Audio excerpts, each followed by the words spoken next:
Et yo mes chers les gars, c'est Oxenum, comment allez-vous? Et bah écoutez, comme d'habitude pour ma part ça va super. Aujourd'hui on se retrouve pour une nouvelle vidéo débrief, mais aussi pour le tout premier débrief hors série cette année, sur le match d'hier en Europa League, le Milan AC contre Lille. Et d'ailleurs avant de commencer, je voudrais remercier mon abonné Marco Munegu, celui qui vient commenter mes vidéos et aussi sur mes lives. Et d'ailleurs c'est lui qui m'a conseillé de débriefer ce match-là. Je fais ok, y a pas de souci, je vais regarder le match et résultat, ça a porté ses fruits. Et vous voyez, comme quoi dans la vie, il faut savoir écouter ses abonnés ou ses potes ou ou des membres de sa famille. Et comme quoi, ça peut porter ses fruits. Et franchement, je le regrette pas du tout. C'était un beau match incroyable. Les Lillois, ce sont les seuls Français à limiter la casse, à faire une bonne perf en Europe. Parce que les autres équipes françaises, c'est pas ça cette année en campagne européenne. Mais Lille, ça peut faire très mal. Et je m'y attendais pas du tout. Parce qu'il faut savoir que le Milan AC, c'est une équipe en forme, surtout en Serie A, qui est invaincue. En Serie A, tout simplement. Elle a été invaincue en toute compétition confondue. Mais là, voilà, depuis le 8 mars 2020, bon, c'était le Genoa qui avait battu le Milan AC à San Siro 2 buts à 1. Et du coup, ils étaient invaincus pendant 24 matchs sans défaite. Et là, mauvaise surprise pour les Milanais. Eh ben, ils sont pris 3-0 par un grand joueur turc, Youssouf Yaziki, je sais pas comment ça se prononce. Mes abonnés turcs, n'hésitez pas à me reprendre pour la prononciation parce que c'est très important. Comme ça, je vais pas recommettre la deuxième erreur. Dites-le moi. Bon, je vais dire Yaziki, on va dire comme ça. Il a mis un triplé, il a détruit le Milan AC à lui tout seul. Incroyable. Et franchement, pour moi, c'est un exploit. Voilà. Bon, allez, on va passer au vif du sujet. On va parler du match, de la composition. La formation milanaise, c'était du 4-2-3-1. Donnarumma dans les cages, suivi de Diogo Dalot à droite. Défense centrale, Simone Kjaer, je sais pas comment ça se dit, un ancien Lillois. Romagnoli, à gauche Théo Hernandez. Au milieu, Kessié suivi de Tonali. À droite, Samu Castillejo. En 10, Brahim Diaz. À gauche, Krunic. Et en pointe, Zlatan Ibrahimovic. Et côté Lillois, c'était du 4-4-1-1. Dans les cages, Mike Maignan. À droite, Chelik. Au centre, José Font.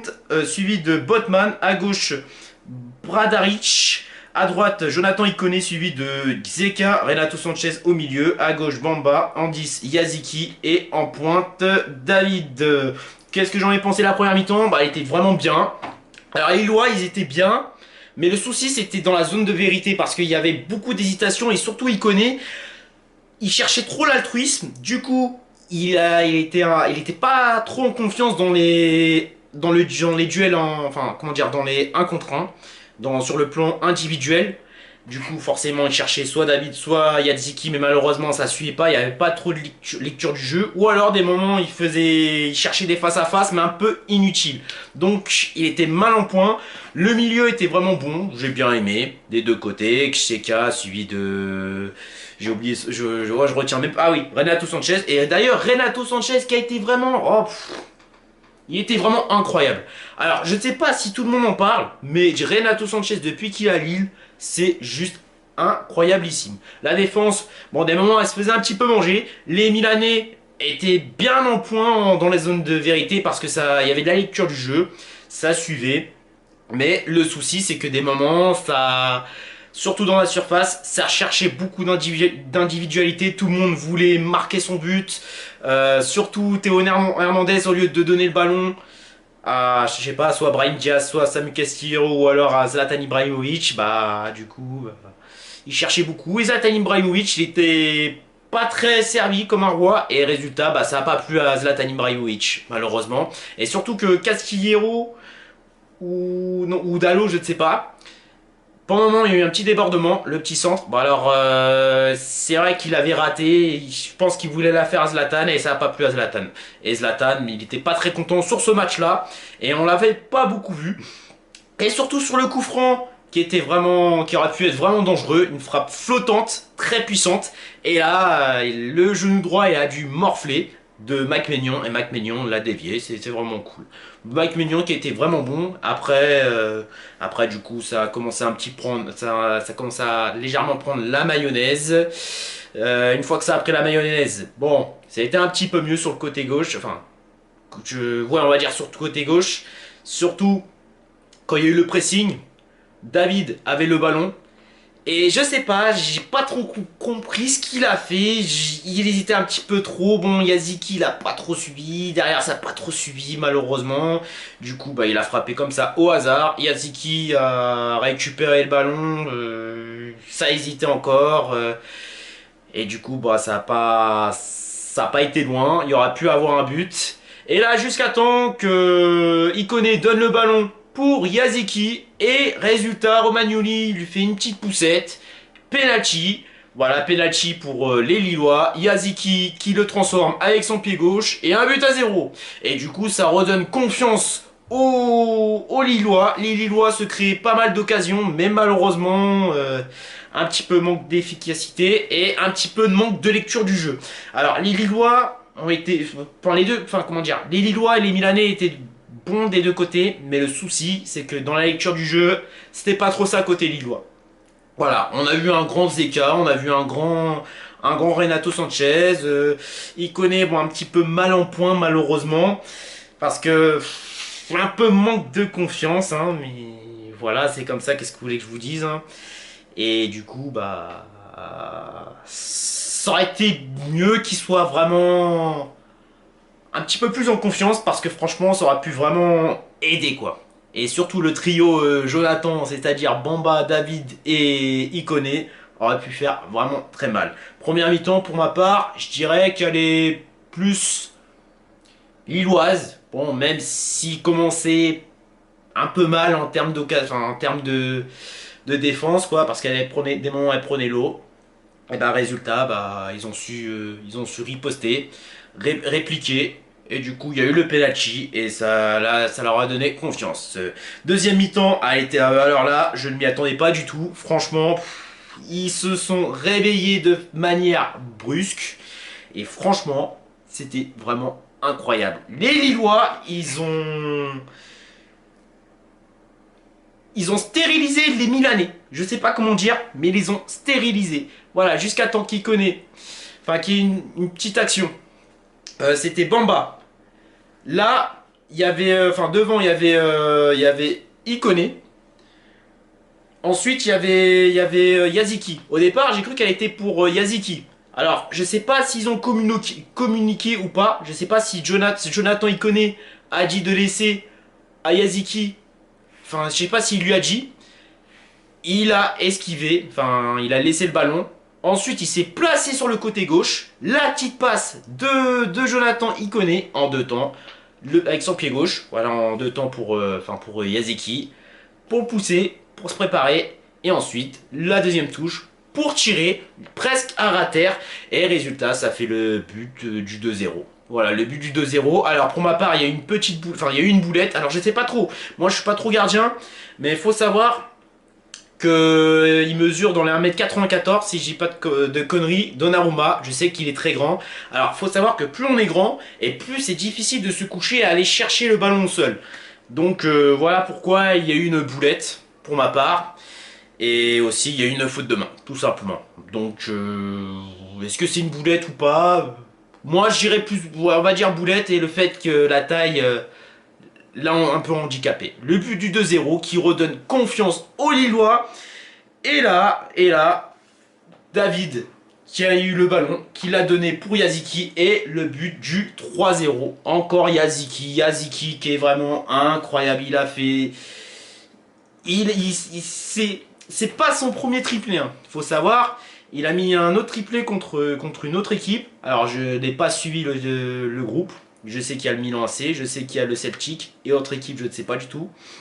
Et franchement, Yaziki qui met deux triplés en Europa League, incroyable, incroyablissime. Franchement, Yaziki, incroyable. On va voir ce que ça va donner au match retour au stade Pierre-Mauroy, mais en tout cas, c'est sûr, je vais le voir ce match. Il va être vraiment incroyable. Il y aurait pu avoir d'autres occasions, David qui a raté, Ikone qui a raté, Bamba aussi. Il y aurait pu avoir 4-0, mais bon, malheureusement, pas assez efficace. Voilà ce que j'ai à dire. Ah oui, j'ai oublié aussi la petite occasion. À la première mi-temps, côté... Enfin, pas l'occasion, mais la petite action, côté milanais. Alors, il y a eu la petite passe de Théo Hernandez. C'était Casquillero qui l'avait laissé pour Diogo Dalot, il me semble. Et là, ça aurait pu être vraiment magnifique, mais malheureusement, ils ont un peu flanché. Voilà, tout simplement. Donc voilà, j'ai tout dit là-dessus, sur ce match. On va passer au top et flop, comme d'habitude, comme sur le format de l'AS Monaco. En top, je dirais qui? Je vais dire Renato Sanchez, qui a été vraiment incroyable pour ma part. Franchement, lui, il va aller très loin. Et au stade Pierre-Mauroy, il va faire, je sens qu'il va être en forme. Deuxième top, je dirais qui? Je dirais, ouais, franchement, il y a eu vraiment du bon, hein, du très bon, très bon. J'ai envie de dire David, qui a été passeur décisif, qui a été vraiment bon, mais bon, dommage, je m'attendais un petit peu plus à lui qui mette des buts. Mais bon, il a très bien joué. Et troisième top, je dirais Mike Maignan, qui a été vraiment bon, qui a fait des arrêts franchement incroyables. Et surtout l'arrêt du genou sur Zlatan Ibrahimovic. Alors certes c'était axial, mais franchement il fallait bien surveiller la frappe flottante, très puissante. Et connaissant la frappe de Zlatan, des moments on peut pas les voir, malheureusement. Alors je sais vous allez me dire oui mais t'es sérieux, pourquoi tu mets pas Yaziki? Vous inquiétez pas, il sera pas dans les flops et ni dans les tops. Vous inquiétez pas, vous allez comprendre très vite pourquoi. En flop, bah je dirais comment dire, je dirais Zlatan Ibrahimovic parce qu'il a pas eu beaucoup de ballons et du coup bah malheureusement ça a un petit peu merdé. Deuxième flop, je dirais Romagnoli qui a été qui a créé la faute et aussi c'était une passoire, il se faisait passer et résultat bah il y a eu des buts. Et troisième flop, regardez qui vais-je dire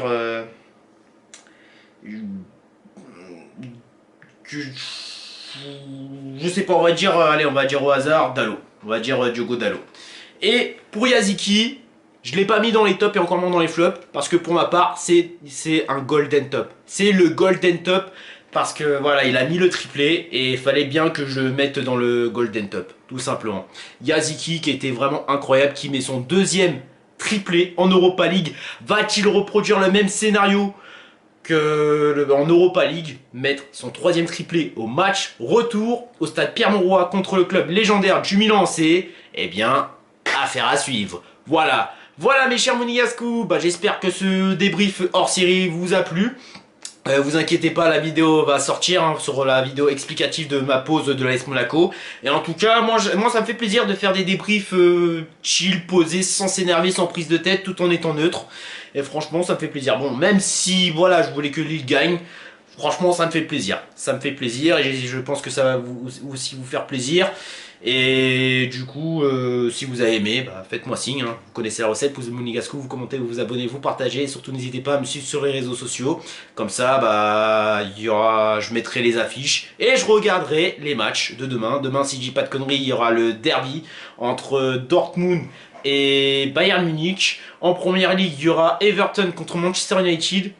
Et les autres, je ne sais pas, faudrait que je vérifie. Enfin, faudrait que je vérifie. Oh putain, c'est pas français. Faudrait que je vérifie afin de vous mettre ça sur les réseaux sociaux. Voilà. Et en parlant de réseaux sociaux, je vois qu'il y a du monde qui s'abonne, qui mettent des likes et qui mettent des bons commentaires. C'est bien, mais le souci c'est que personne me suit sur les réseaux sociaux et pourtant c'est très important. Et le réseau auquel je suis le plus actif c'est Twitter. Et c'est sur les réseaux auxquels je partage mes dates de sortie de vidéos, mes conventions où j'assiste, mes rencontres abonnés en tout genre, tout simplement. Voilà. Voilà pourquoi c'est très important de me follow sur les réseaux sociaux. Allez, trêve de bavardage mes chers Monégasques, c'était Oxenum, le supporter de l'AS Monaco depuis 2003, elle passe une vidéo de plus petit. On se dit à la prochaine pour de nouvelles vidéos. Salut et daguet, Mounégou.